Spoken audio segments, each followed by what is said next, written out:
नमस्कार दोस्तों, दक्षिण भारत की इस यात्रा में एक बार फिर से आप सबका स्वागत है। दोस्तों, आज की इस वीडियो में हम आपको लेकर आए हैं भारत के तमिलनाडु राज्य में स्थित रामेश्वरम धाम। यहाँ भगवान रामनाथ स्वामी का एक विशालकाय और भव्य मंदिर है। भारत के आखिरी छोर पर स्थित यह मंदिर हिंदू धर्म के 4 धाम तीर्थस्थलों में से एक माना जाता है। दोस्तों, यहाँ स्थापित शिवलिंग 12 ज्योतिर्लिंगों में से एक है। उत्तर भारत में जिस तरह से काशी का महत्व है, ठीक उसी तरह से दक्षिण भारत में रामेश्वरम का महत्व है। इस वीडियो में हम बात करेंगे कि हम रामेश्वरम कैसे पहुंचेंगे, वहां रुकने की क्या व्यवस्था है और हमें दर्शन कैसे होंगे। तो दोस्तों, वीडियो में अंत तक बने रहिएगा। चैनल पर नया है तो प्लीज़ सब्सक्राइब जरूर कीजिएगा। आइए आपको लेकर चलते हैं दक्षिण भारत के रामेश्वरम धाम। सबसे पहले हम बात करेंगे कि रामेश्वरम कैसे पहुंचें। तो दोस्तों, रामेश्वरम पहुंचने के लिए ट्रेन का सफ़र सबसे अच्छा माना जाता है। इसके अलावा बाई रोड भी आप यहाँ आ सकते हैं। अगर आप बाई एयर यहाँ आना चाहते हैं तो नज़दीकी हवाई अड्डा मदुरई है, जहाँ से रामेश्वरम की दूरी लगभग 170 किलोमीटर की है। आप चेन्नई से भी यहाँ आ सकते हैं। तिरुपति बालाजी दर्शन करने के बाद हमने तिरुपति रेलवे स्टेशन से रामेश्वरम के लिए ट्रेन पकड़ी। हमारी ट्रेन दिन में 11:55 की थी, जिससे हम अगले दिन सुबह 4:30 बजे मंडपम रेलवे स्टेशन पहुंच गए। दोस्तों, पम्बन रेलवे ब्रिज निर्माण कार्य की वजह से हमें रामेश्वरम में एक स्टेशन पहले मंडपम ही रुकना पड़ा। लेकिन स्टेशन के बाहर ही आप देख सकते हैं काफ़ी संख्या में वाहन लगे हुए हैं, जिनको बुक करके या शेयर कर आप 30 से 40 मिनट में रामेश्वरम पहुंच सकते हैं। दोस्तों, हम रामेश्वरम पहुंच चुके हैं और अब रामेश्वरम पहुंचने के बाद हम बात करेंगे यहाँ रुकने की। तो यहाँ रुकने के लिए बहुत सारी धर्मशालाएं और मठ मिल जाएंगे। आप यहाँ प्राइवेट होटल भी ले सकते हैं, जिसका किराया 1000 रुपये से 2000 के बीच में होगा। हमने यहाँ एक प्राइवेट होटल लिया, जिसका नाम होटल सेंथिल अंडवार है। हमें ये होटल इसलिए अच्छा लगा क्योंकि यह साफ़ सुथरा था और हमारे बजट में भी था। और सबसे बड़ी बात कि ये होटल मंदिर से 100 मीटर की दूरी पर स्थित है।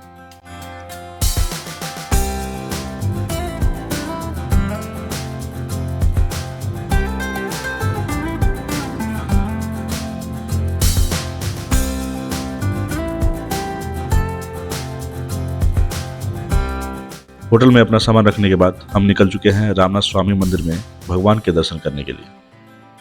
लेकिन दर्शन करने के पहले हमें कुछ नियमों का ध्यान रखना चाहिए। दोस्तों, सबसे पहले हमें अग्नि तीर्थम में स्नान करना चाहिए। उसके बाद यहाँ मंदिर में 22 कुंडों में स्नान करना चाहिए। तत्पश्चात भगवान रामनाथ स्वामी के दर्शन के लिए जाना चाहिए। तो दोस्तों, आइए पहले समुद्र की तरफ चलते हैं और अग्नि तीर्थम समुद्र में स्नान करते हैं। दोस्तों, रामेश्वरम मंदिर के बनावट के बारे में बात करें तो रामेश्वरम मंदिर लगभग 1000 फुट लंबा और 650 फुट चौड़ा है। मान्यताओं के अनुसार रामेश्वरम मंदिर में लगाए हुए पत्थर श्रीलंका से लाए गए थे। रामेश्वरम मंदिर का गलियारा विश्व का सबसे लंबा गलियारा कहा जाता है। यह उत्तर से दक्षिण में 197 मीटर और पूर्व से पश्चिम में 133 मीटर लंबा है। इस कॉरिडोर की चौड़ाई 6 मीटर और ऊंचाई 9 मीटर है और मंदिर का प्रवेश द्वार 38.4 मीटर ऊंचा है। यह मंदिर लगभग 6 हेक्टेयर में बना हुआ है।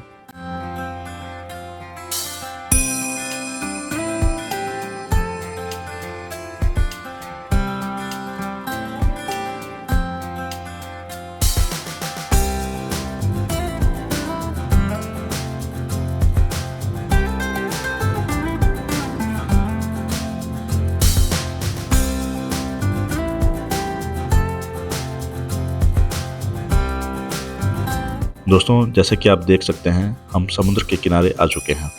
समुद्र के इस विशाल रूप को देखने का हमारा यह पहला अनुभव था। और सबसे बड़ी बात कि रामेश्वरम में अग्नि तीर्थ में स्नान करने पर हम खुद को सौभाग्यशाली मान रहे थे। यह पल हमारे लिए बहुत ही यादगार रहा। दोस्तों, इस जगह की एक खास बात यह है कि यहाँ समुद्र की लहरें आपको शांत दिखाई देंगी। समुद्र की दशा शांत होने का कारण उस स्थान पर हवाओं का विशेष प्रभाव न होना है। यह स्थान डोल ड्रम की शांत पेटी के अंतर्गत आता है, इसलिए यहाँ लहरें नहीं उठती हैं।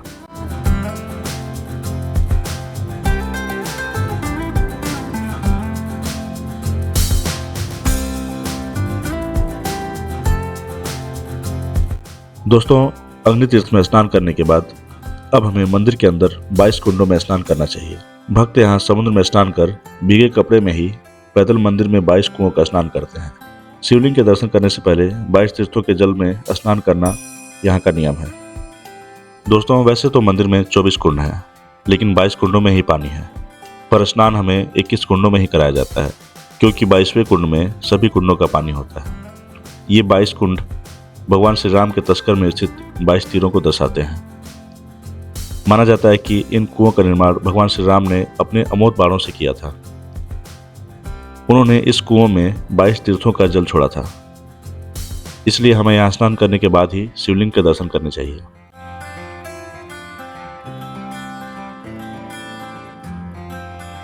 दोस्तों, यहाँ पर 22 तीर्थों के जल स्नान कराने के लिए 25 रुपये की रसीद काटी जाती है और अंदर जाते ही तीर्थों के कुंड से स्नान कराना शुरू हो जाता है।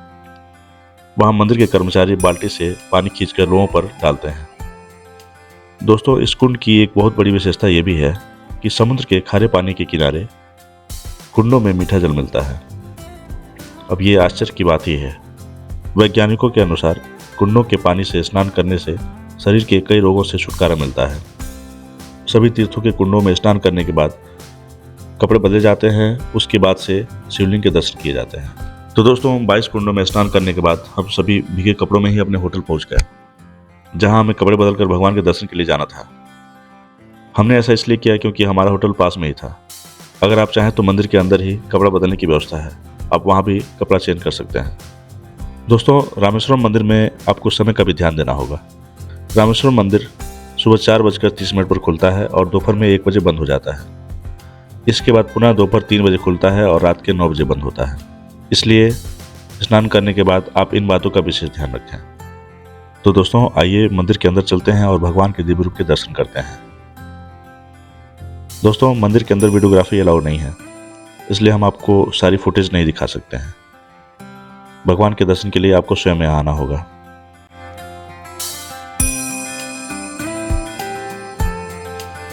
दोस्तों, अब बात करते हैं रामेश्वरम के इतिहास के बारे में। तो मान्यताओं के अनुसार भगवान श्री राम विजय की कामना से लंका जाने से पहले भगवान शिव की पूजा करना चाहते थे। तब उन्होंने इस जगह पर महादेव के शिवलिंग की स्थापना कर इनकी पूजा अर्चना की थी। भगवान श्री राम के नाम से ही इस जगह का नाम रामेश्वरम द्वीप और मंदिर का नाम रामेश्वरम पड़ा। पौराणिक कथा के अनुसार भगवान राम जब 14 वर्ष का वनवास पूरा करके और लंकापति रावण का वध करके माँ सीता के साथ आए, तो ऋषि मुनियों ने उनसे कहा कि उन पर ब्राह्मण हत्या का पाप लगा है। इसलिए इस पाप से मुक्त होने के लिए रामेश्वरम में स्नान करने के साथ शिवलिंग की स्थापना का विचार किया।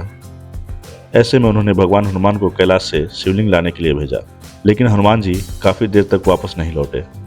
तब माता सीता ने रेत के द्वारा समुद्र के किनारे शिवलिंग की स्थापना की। स्थापना करने के बाद हनुमान जी भी आ गए। तब कैलाश से लाए गए शिवलिंग को भी वहीं स्थापित कर दिया गया। इस प्रकार माता सीता द्वारा बनाए गए लिंग को रामलिंगम और हनुमान जी द्वारा बनाए गए लिंग को विश्वलिंगम कहा गया। इसके बाद भगवान श्री राम ने रामेश्वरम के पास अग्नि तीर्थम समुद्र में स्नान कर शिवलिंग की विधिवत पूजा की। आज भी रामेश्वरम मंदिर में दोनों शिवलिंग विराजमान हैं। भगवान श्री राम ने ब्राह्मण हत्या के दोष से मुक्ति पाने के लिए यहाँ शिवलिंग की स्थापना कर उसकी पूजा की थी।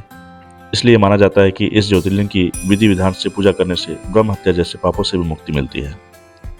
दोस्तों, तमिलनाडु के रामेश्वरम में रामनाथ स्वामी ज्योतिर्लिंग भारत के 12 ज्योतिर्लिंगों में से एक है।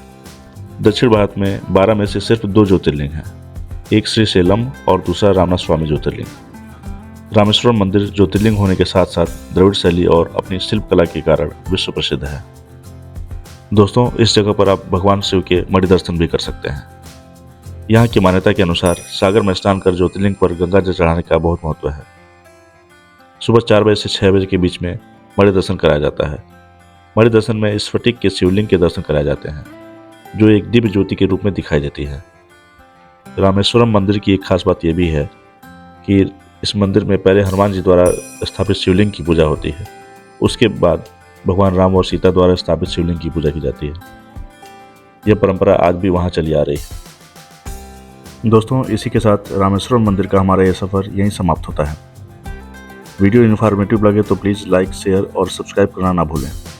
मिलते हैं आपसे अगले वीडियो में, तब तक के लिए ओम नमः शिवाय।